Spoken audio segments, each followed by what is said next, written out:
Bonjour, nous allons voir dans cette petite vidéo la présentation la plus générale possible du rôle du manager. Qu'attend-on du manager dans l'entreprise?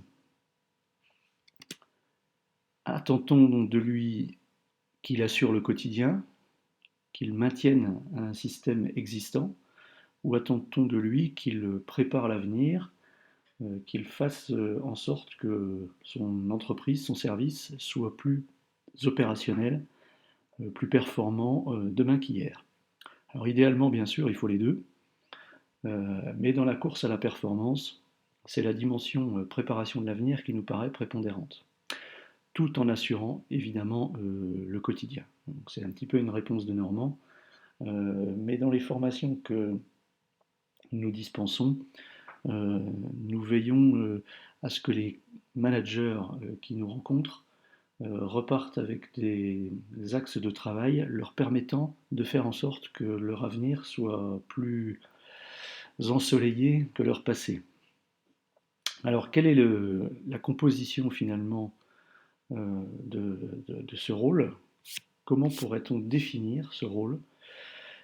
Chaque dictionnaire a une vision différente du management. Ce que chez Cabestan nous proposons, c'est la vision suivante, qui est d'ailleurs partagée par une grande majorité de consultants en ressources humaines. Le management serait un ensemble d'actions et de comportements de la part du manager, bien sûr, qui permettent de développer l'efficacité de l'équipe.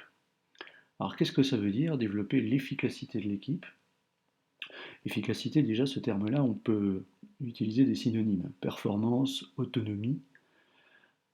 Comment faire finalement pour que mes collaborateurs, demain, soient plus autonomes, plus performants, plus efficaces qu'hier?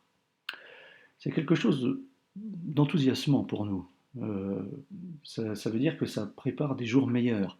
Demain, je pourrai me consacrer peut-être de façon plus profonde à un travail personnel parce que mes collaborateurs seront plus autonomes. Je serai peut-être moins obligé de contrôler ceci et cela parce que j'aurai validé que les taux de qualité sont satisfaisants. Donc voilà, une finalité qui est vraiment intéressante, c'est de se dire mon demain sera plus intéressant, plus riche que mon hier. Alors, cette vision qui cherche à développer l'efficacité de l'équipe, euh, quelles sont ses composantes finalement, l'efficacité de l'équipe, c'est quoi? Alors, on a identifié 5 leviers d'action, 5 domaines euh, qu'on va énumérer rapidement avant de faire un focus sur chacun d'eux. Le premier domaine, c'est l'efficacité individuelle. Dans une entreprise comme dans une équipe de football, il faut des talents individuels pour arriver à faire quelque chose de solide. Je ne néglige évidemment pas l'intérêt du collectif, de l'organisation, de la circulation des informations, des décisions. Nous reviendrons là-dessus un petit peu plus loin, mais le point central, c'est quand même d'avoir euh, des collaborateurs efficaces. Ensuite, bien sûr, avoir des comportements en attente en correspondance avec les attentes des collaborateurs. Euh, si je ne sais pas adapter mon mode de management à un tel et un tel, je vais avoir du mal à fonctionner avec eux. L'organisation, bien sûr, est importante également. Euh, on verra de quoi elle est composée. Les outils RH professionnels et, dans une moindre mesure, la culture d'entreprise. Il est assez difficile de donner des chiffres sur l'importance de chacun de ces leviers. Nous avons un parti pris chez Cabestan, c'est que l'efficacité individuelle est le levier le plus important et pour ça nous lui attribuons grosso modo 30% de l'enjeu de l'efficacité de l'équipe. Alors c'est complètement arbitraire, mais ça permet de nous donner des actions plus ou moins prioritaires dans les formations que nous mettons en œuvre auprès des publics de managers opérationnels.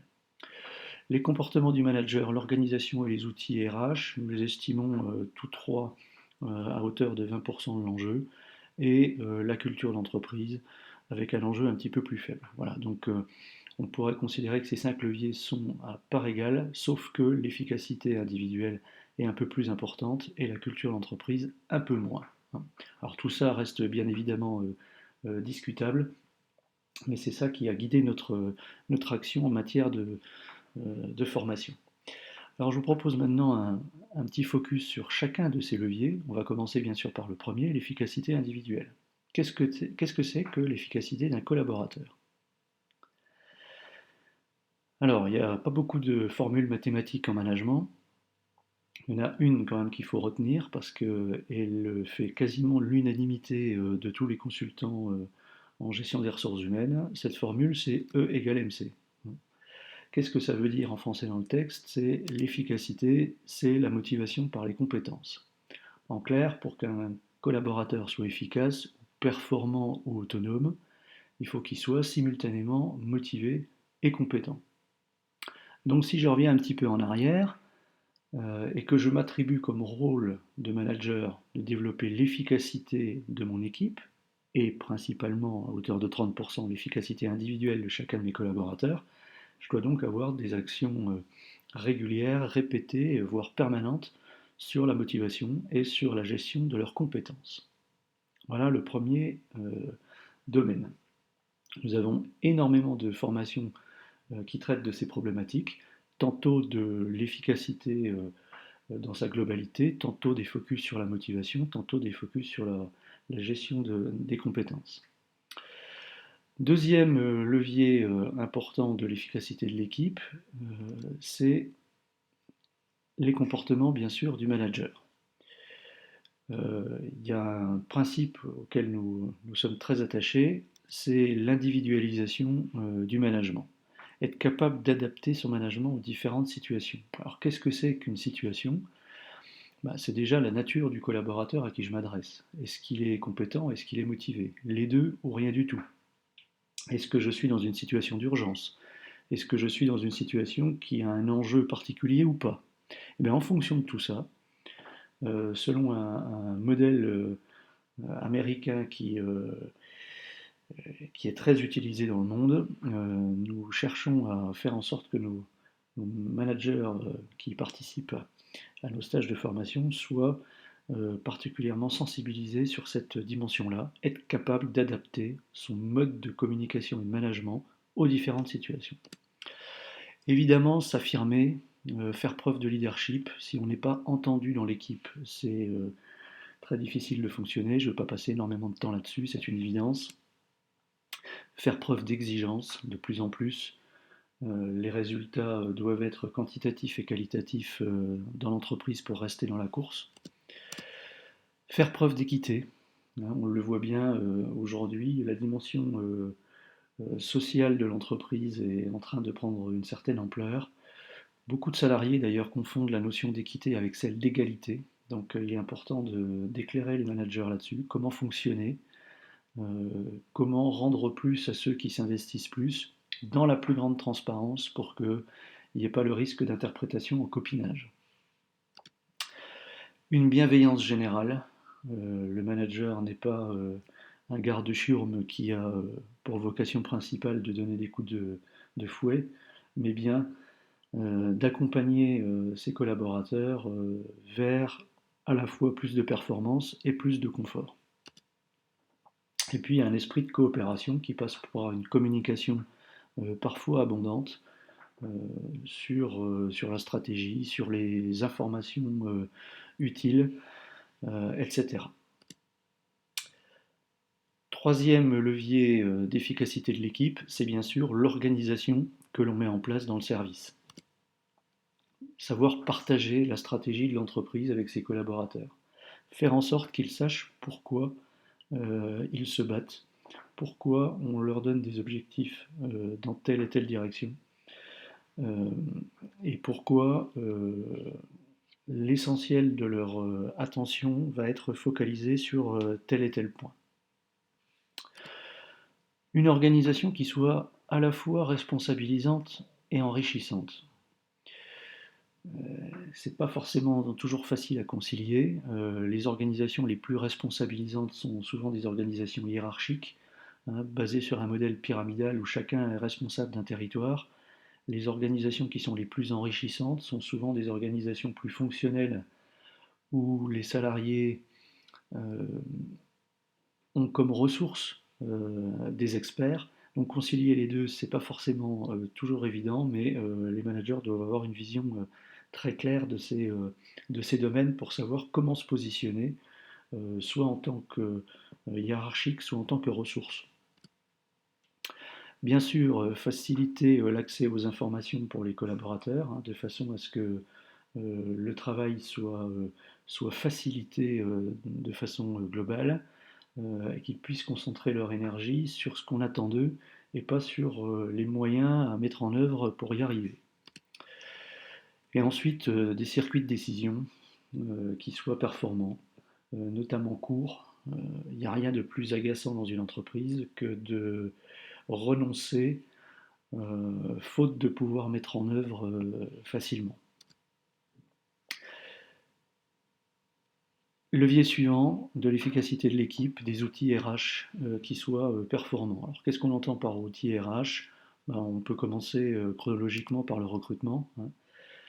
Je rappelle quand même que l'entretien de recrutement qui est pratiqué dans toutes les entreprises n'est un outil pertinent qu'à partir du moment où le recruteur a été formé au recrutement, ce qui n'est pas le cas de la majorité, malheureusement.